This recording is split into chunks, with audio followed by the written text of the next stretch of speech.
say this one more time about the Luigi thing because I feel like this says a lot about it. Was I saw it when the early headlines, I saw them, I read it, I saw that the dude walks up and murdered a billionaire CEO, and I was like, huh. I shrugged it off. I was like, okay, well, that's passable news. I didn't know it was going to break open like that. Well, like, the I didn't status know. alone, I mean, it's going to be a... Yeah, not just because he was a billionaire, but when it came out what he was the CEO of, connected to a lot of people who had the problem was terror stories with them. Not horror stories, making news. Terror stories. I could not feel for this man.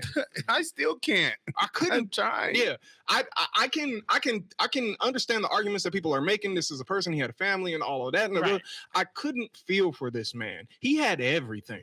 And somebody came after him because of it. I can feel for him on the base level of you lost, losing your life, the humanity part and of his it. Family losing him. And his family losing him, unless he was like a jerk like that. Let's to his family real, too. His family, it could be that way. His family is financially comfortable right now. But at the same time, to Brian's point, it's hard to feel that compassion when your daily struggle in your daily life literally depends on people that sit behind these desks and make certain decisions about your life, and they're removed from that shit. He will never have to worry about if he can afford healthcare for his family. So that doesn't touch him when he makes those decisions, or when they go up to the top and they say denied, even though you're paying into this. This is not free money. I just want everybody to remember this.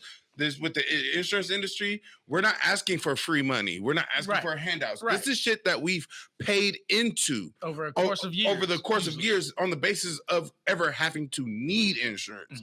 So for as much as they deny people, and as much as people die from that shit or lose their lives shortly because of they can't have certain things, or lives ruined because they can't pay certain. It's hard. It's hard to fathom. It's hard to fathom showing sympathy for the people who can actually make those decisions, because we can't. Yeah. We're like, nigga, if I had his job, I would just approve. You know, they pay for it, I would just approve. But we're not in those positions, so it's hard to fathom somebody in that position that makes those decisions and then care about what happens to them as a result. What was the name of the shit? Consequences, FAFO? Fuck around and find out. And that's the long way around it. He's just at the top of it. And I guess to his overall point, the Shapiro guy, that he's an asshole, Bill, for not caring that billionaires have to walk around with security guards. Not a big deal for a billionaire. Not a big deal for Not a big deal for a billionaire. If that's all you got to do, that's not a big deal. You might argue that it's a prerequisite. You might already argue that you shouldn't be on the street like a regular ass man if you're worth billions. At the risk of a bad pun, it should fit the bill for y'all to get one as a billionaire, nigga. Bill shouldn't even have to tell you to get one.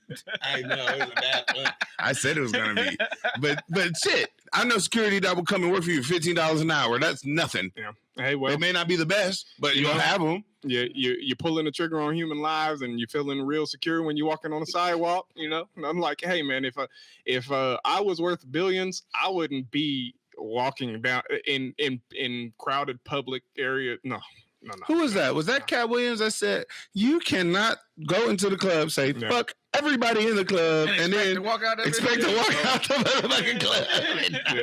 I have one more clip here.